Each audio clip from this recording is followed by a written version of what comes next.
A day in my life as a 24 years old business owner. Okay, so dito nga sa first video na pinapakita. Bakit parang teacher ka naman, sister? Voice record talaga to ng vlog. Basta ayan. So that's the day 1 ng pagtitinda namin sa Kalayaan Park, Taytay, Rizal. And as you can see, akala namin nung una walang bibili. Pero we made it. Meron pala.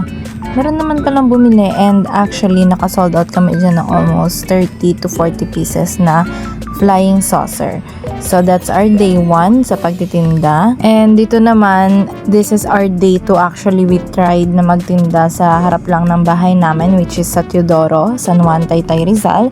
Sa mga hindi pa nakakaalam, yes, nagpapwesto din po kami dyan sometimes, and I'm actually announcing it naman. Sobrang konyo. So yun na nga, yes, pinopost ko naman siya sa aking mga social medias and also sa Urban Bites page kung saan kami papwesto. It's either sa Kalayaan Park or sa, yun nga, sa tapat ng bahay namin. So, stay tuned lagi sa mga post ko para alam nyo kung saan mabibili yan. Yan, sobrang sarap niyan. Flying saucer na yan. Meron kaming pork, ham and cheese, and tuna mayo na flavor, which is sobrang sarap talaga, sister. And pag hindi masarap, okay, magre-refund ako. 50%. Re-refund. Charis. Basta masarap talaga siya. Super. And ayan, makikita nyo naman sa video kung paano namin siya niluluto. Sobrang traditional niya. Hindi kami gumagamit ng electric na pang flying saucer. We're actually cooking it using that kind of stainless, and sa butane namin. Actually, nung una, tinry namin siya like mag-inihaw, like yung igigrill mo siya sa uling and so. Kaso parang sobrang tagal, time consuming. Ayokong nagugutom yung mga customers. So, yeah. We decided na mag-butane na lang para mas mabilis, and same quality and taste pa rin naman siya.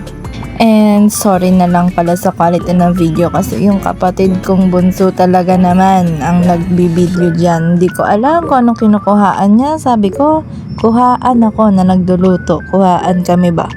Pero kung saan-saan siya nakatapat, sister, ayan, pinakita pa yung mga yan. Hindi ko alam kung bakit. Pero ang gulo ng video, di ba? So, anyways, ayan, yung day 3, I think day 3 na namin yan sa pagtitinda.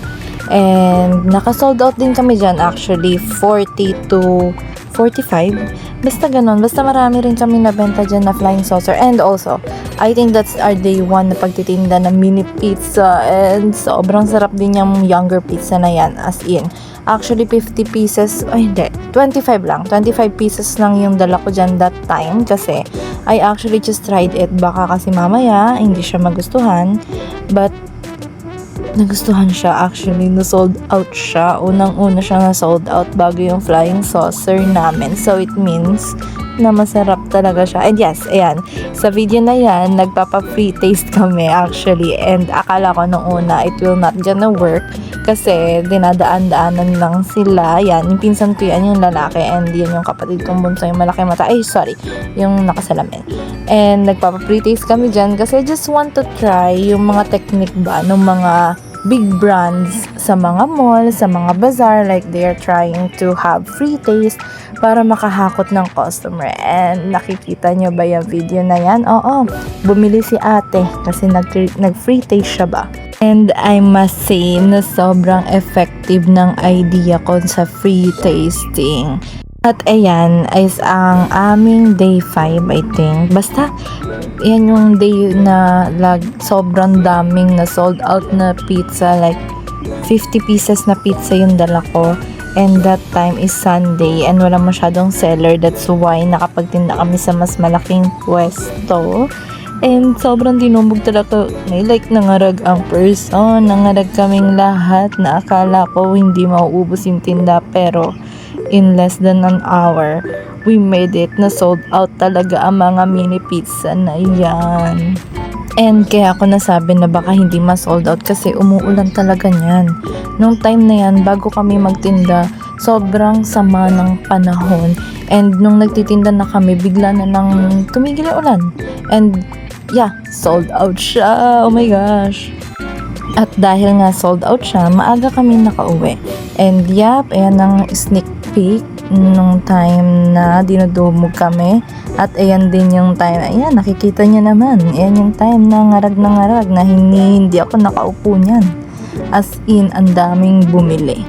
At ito naman yung day na nagpagawa ako ng apron at nakuha ko na siya.